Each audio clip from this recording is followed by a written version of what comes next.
Reviewing multiple offers on your home and one of them is cash, and it almost immediately stands out because most sellers associate cash with one thing: simplicity. No lender involved, no waiting on approvals, fewer moving parts. It feels faster and it feels cleaner.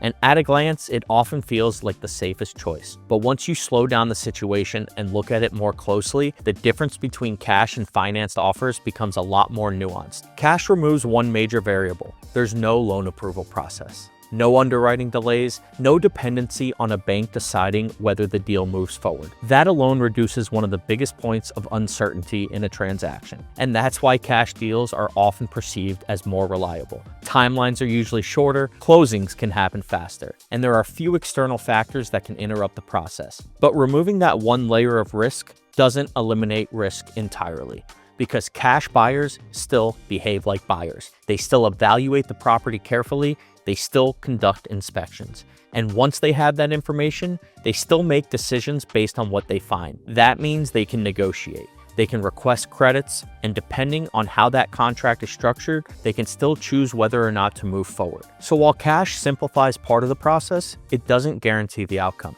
On the other side, financed offers introduce more steps. There's the loan approval process. There's the appraisal, which has to support the contract price.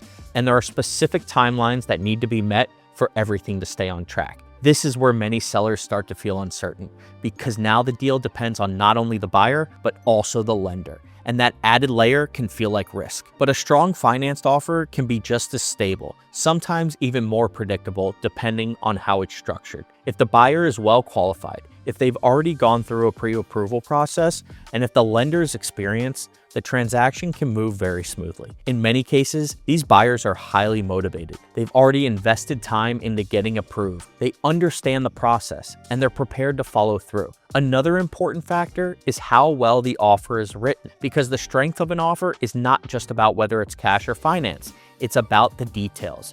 Things like contingency periods. How long does the buyer have for inspection? How long is the financing contingency? And how quickly are they committed to moving forward? Then there's the deposit. A stronger deposit often signals a higher level of commitment.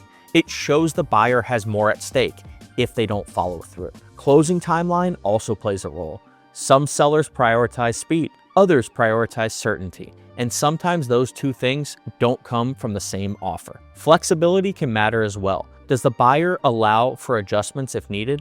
Are they aligned with your timeline? All of these elements contribute to the overall strength of the offer. This is where sellers can sometimes get caught off guard, because it's easy to focus on one headline detail, either the highest price or the fact that an offer is cash. But when you isolate one factor, you miss the bigger picture. A higher price doesn't always mean a stronger deal, and a cash offer isn't automatically the safest one.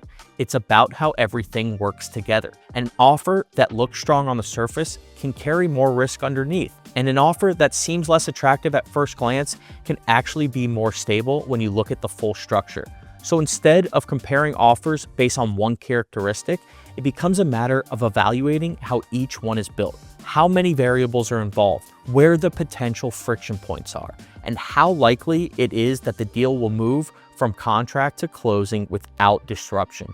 Because at the end of the day, most sellers are not just looking for the highest number. They're looking for the most predictable outcome, the offer that gets them to the closing with the least amount of uncertainty. And when you start looking at the offers through that lens, the decision becomes much clearer, not just based on what's written at the top, but based on how the entire deal is structured.